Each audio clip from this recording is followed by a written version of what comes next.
Hello again, I'm Bud Churchward, WB7FHC, and this is another video from our January 22nd, 2022 Saturday workshop where members of the Mount Baker Amateur Radio Digital Group get together and we solve problems.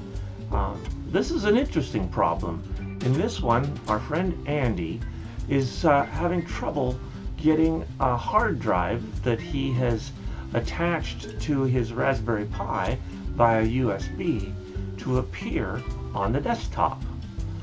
You'll get an opportunity to see us troubleshoot this problem as we try various ways of dealing with it and finally home in on the actual solution. But if you found this video because you have the same problem and you're more interested in just jumping right to the solution, look down in the description. You'll see a timestamp down there that'll take you right to the spot where we summarize exactly how to solve the problem. Just click on that link and you'll get right to the part you're looking for. But we hope that the solution process as we troubleshoot this issue will be interesting to others. Stick around.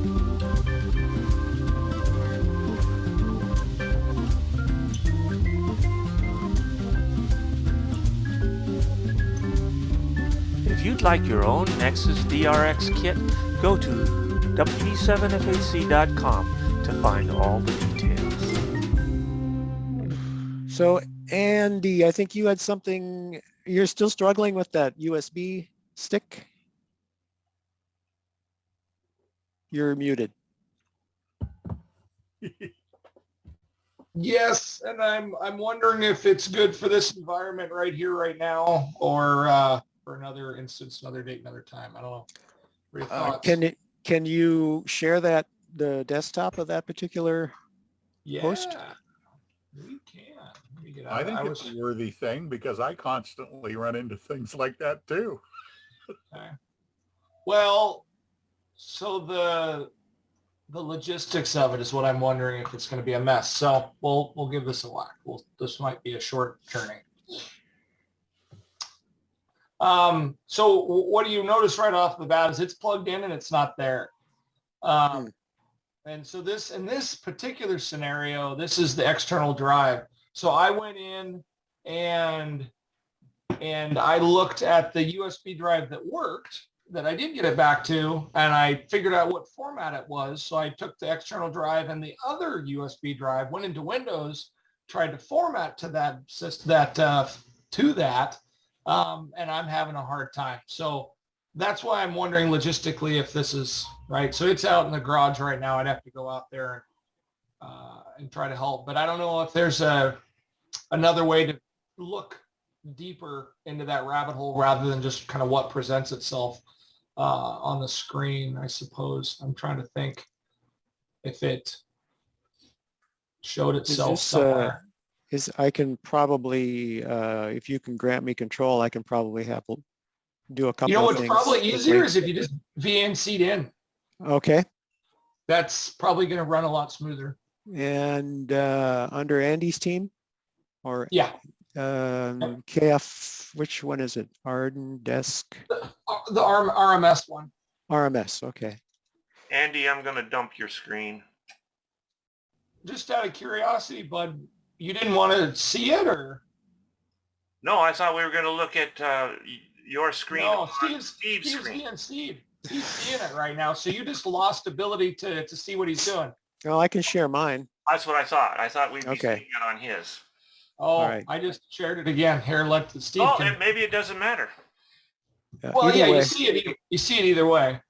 We'll just leave it the way it is. Okay. We're both remoted into it because it's out in the garage. Do you even see it through this method? There's nothing on the desktop. Yes, that is correct. Okay. Can you? You said it's out in the garage. Okay. So. Yeah, and that's why I'm wondering the logistics for this meeting. If it's. I'll try one thing here quickly, and we'll see if we can make it.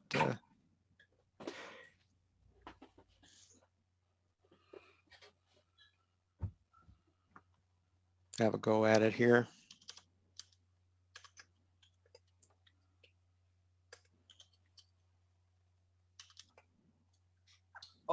Yeah, that program is on here. Oh, it's in. Okay, good. Yeah. It's what was it? System Tools, I think. Tools. Yep, Yeah. should be G Part D. And you want Here. to type your password in. So now in this environment, it shows it, right? So you can see it. Well, that is actually your SD card.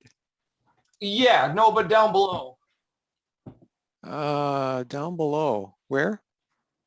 That 256. Nope, that's the SD card.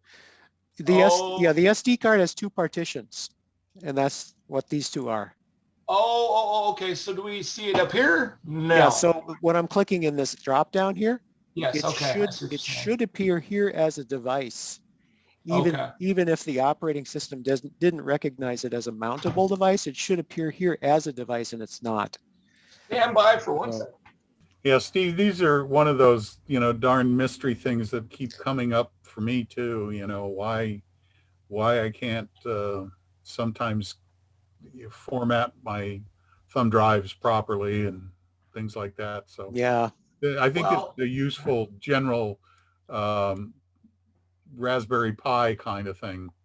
right. So it helps if I actually plug it in. So it wasn't plugged in. Oh, okay. So let's see here. Let me do edit, refresh. Yep. And I go back to SDA. Hey. So you have it. This is an NTFS volume here. I had them all as one thing, Okay. but then I started trying all kinds of stuff. So some of them ended up all over the world. Can I blow this away, or is this? Oh, blow it sky high. Okay. Yep. And new.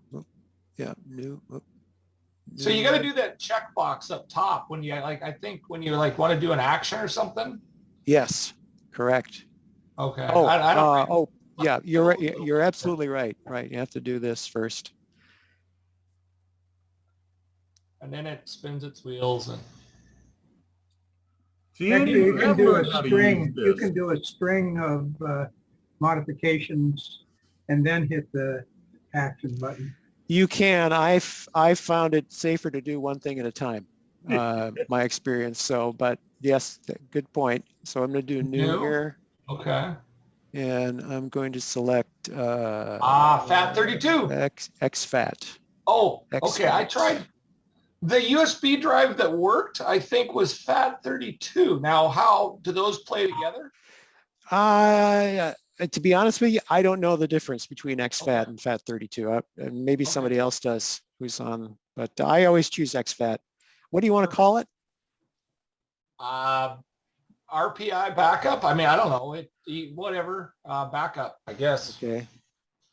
Something that sounds always intelligent. I like to use capital letters in my labels. Sure. So add, Scream it. and commit. Yes. You're making this look very, very simple. Oh, let's see. See more I spoke too soon. details. See the details. Okay. You just absolutely had to jinx it, didn't you?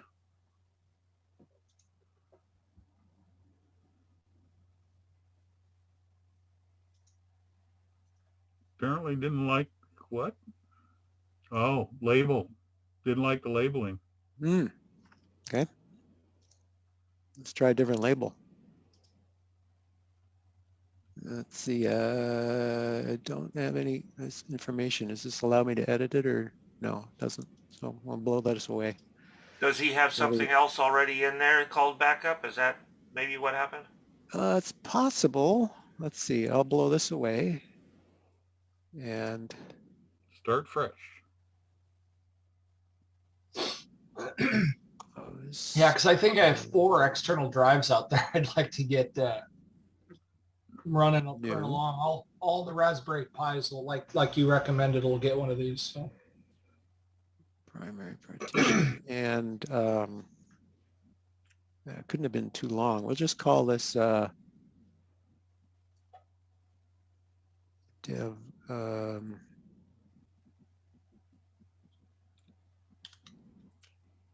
let's try lowercase. I don't know why it didn't. That's not too long. It's only 6 characters, so that should work. Let's try that.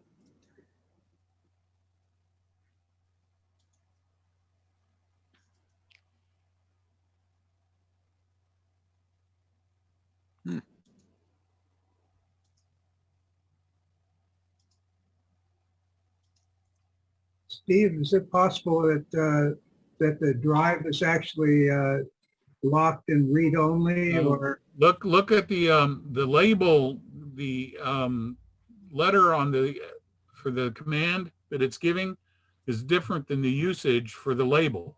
You got a -L, capital L, versus a capital -N for the label. Yeah, I see that. Okay, so let's do this. Let's not give it a label and give it a label after the fact and see if that works. So delete that and apply it.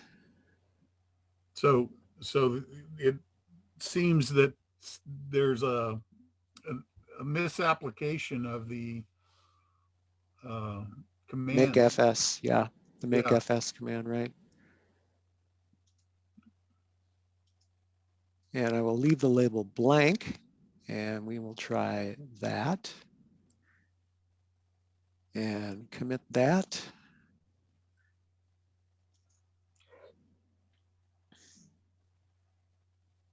No, it's wow. try a FAT32 instead? It's still trying to execute the -L. Invalid L, yeah, even though it's blank. Yeah. Oh. Well,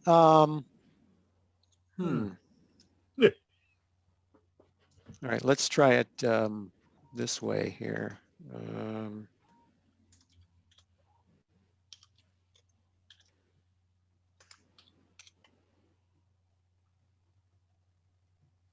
And so that's the reason there isn't a. It has to. It needs a -N. Mm-hmm. fs.xfat -N. And the partition was what? SD1, dev SD1, close. Mm-hmm.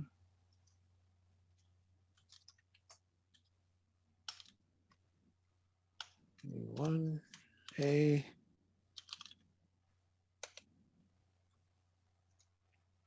Well, that was quick.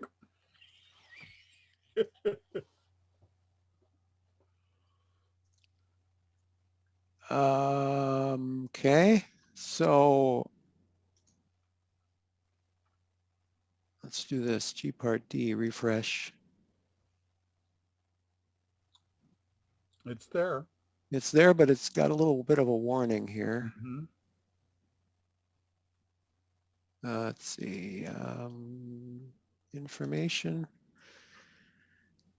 Unable to read the contents because some operations following might be missing a software package.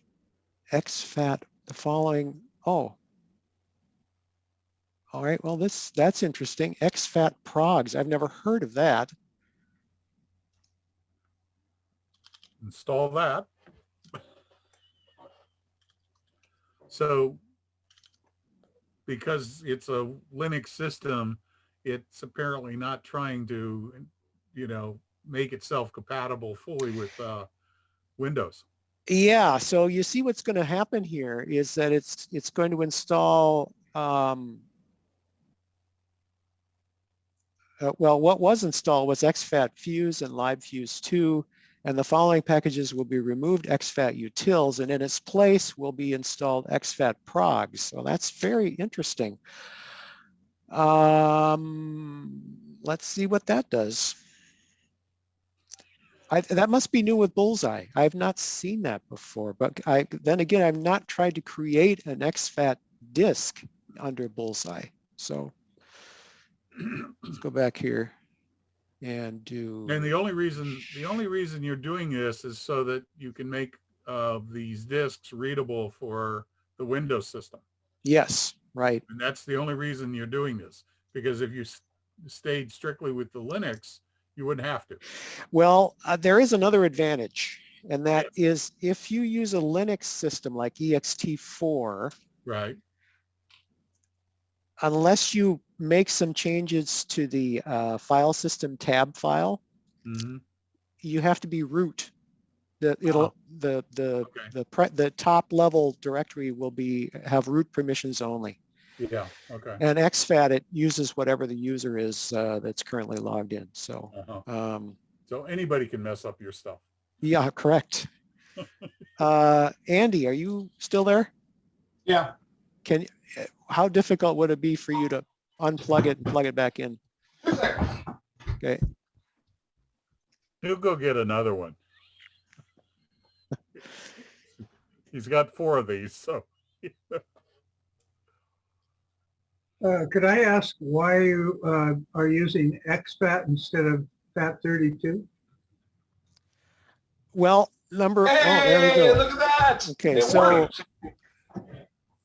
It worked. to answer your question, David, I don't know what FAT32 is, and I know that exFAT will work with Linux, will work with Macs, and will work with Windows. It's the latest spec. Well, FAT32 will work with Windows and Linux for sure. And it's the original format going way back to DOS. So FAT32 is what the USB card that I had yesterday that I got to work. That's ultimately what format it was. But I don't care what format it is. It looks like this just worked. Yep. So this is good information. I'm making a note that under Bullseye, I need to install exFAT progs, which replaces exFAT utils, and we no longer need exFAT fuse. So, so Steve, do you think that might actually affect the GPARD now, so that it's using the proper flags? It probably would be okay now. Yeah, let's have a look here. GPARD. I'm just saying, then if that. I've got a. Oh, here, hold on. So I have another drive out there if we want to see if it works properly this time. Yeah, I think that's a good idea. I'd love to see. It's still complaining about this, but we can run a quick test. That may just be a cosmetic thing.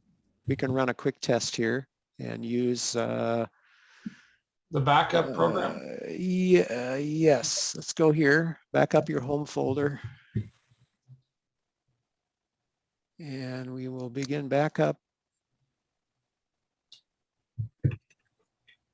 And we will go to the drive here, backup. Okay. Hey, it's working. Nice.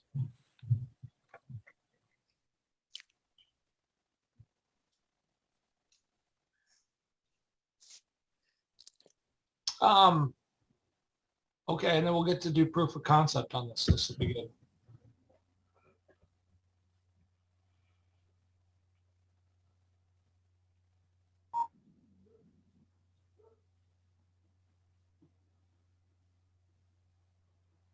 I wonder if they haven't updated the part D to work. It may have not been checked. Okay, are you ready? Possible. I want to take a look at it right here a minute. Okay. Let's see. Yeah. Okay. It looks good. Yep. All right, I'll be right back. You want to unmount or just does that need to be ejected? I will eject it. It's always a good Okay. idea to eject it. It's ejected. Failed. Non-zero, unable to eject. Well, it did actually eject, so I'm not really sure what caused that, but it did eject And you knew that'd be how? because it disappeared from the desktop. Mm. Hey, did that one work? It did, yep. Oh, I think okay. I think the reason it worked, actually that doesn't make any sense either. I was going to say the reason it worked is because we've now installed this exFAT progs program, but I have not installed the exFAT progs program on my Raspberry Pi running Bullseye, and it seems to work okay as well. But in any case, So can let's we cancel look this. and see what format this one is? Sure. Andy, is this a 3 or is this a 4? 3. Raspberry Pi 3?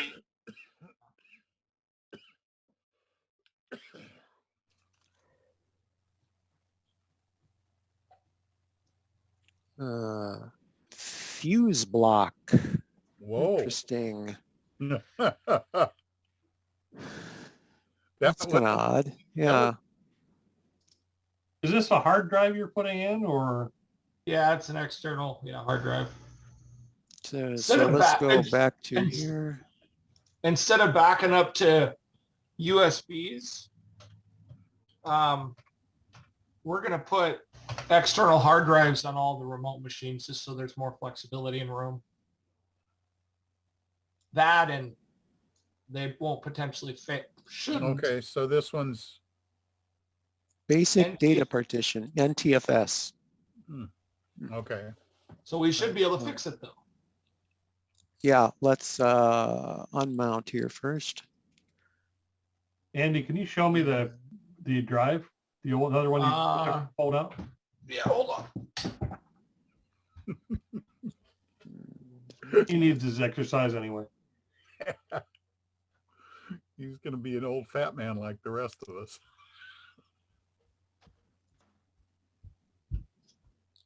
So I decommissioned a bunch of computers and I've got spinning drives and solid state. So I used to go buy these Amazon little enclosures. They're like $7, but you can get a clear one. What do you want to call this one, Andy? The same, honestly. Okay.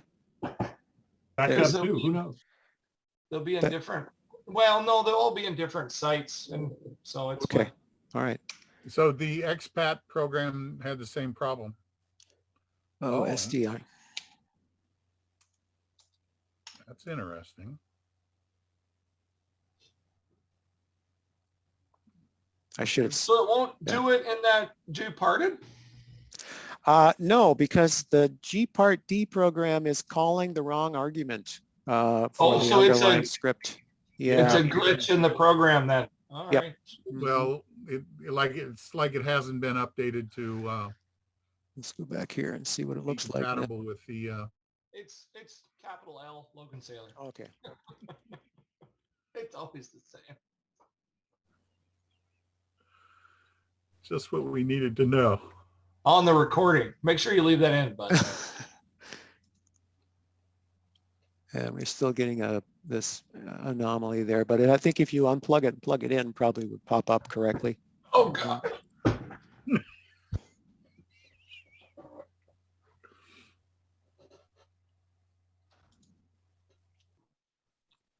So Steve, if we do get a chance to talk about the extern thing, I'd love to. Yep, sure. I can safely say that concrete in the garage is super cold. Okay, well, that worked too. Okay, so I guess I just need to know a series of commands to make it work then. Yeah, so there's a couple of ways to do it, but so the process, what I did was I went to System Tools here, G-Part-D, and But that's not working, so it's not going well, to. yeah, so rather than explain to you on the command line how to delete a partition, I'm just going to have you go into G-Part-D and select this SD, it'll be dev SD something, probably A, Yep. okay? And then And then- unmount. Then you're going to, unmount it. If it mounts, unmount it. And Then right delete. right. Oh, this one's locked. That's new. It's locked. How do you mean? The other ones, you mean with the fact that there's a key here? I guess. I don't. Huh. All right. I'll just. Yeah, well, I have to unmount it first. If you some of your discs may mount automatically and some won't. So if they are mounted, unmount them. Okay. So I'll just do this as an example, and then right click on it and click delete to delete that partition, and then click the checkbox. Okay. All right, and then you can close gpart-d, go back to your command line and type that command. Okay. And then that'll create the exFAT partition, which will occupy the entire drive. Nice. Then you can unplug it, plug it back in, and it should recognize it. Presto change up. All right. Well, I will. So just that one command. That makes that easy. Yep. Okay. Well, good. Well, we figured that out then. And no rig control. I think today was a success. Yeah.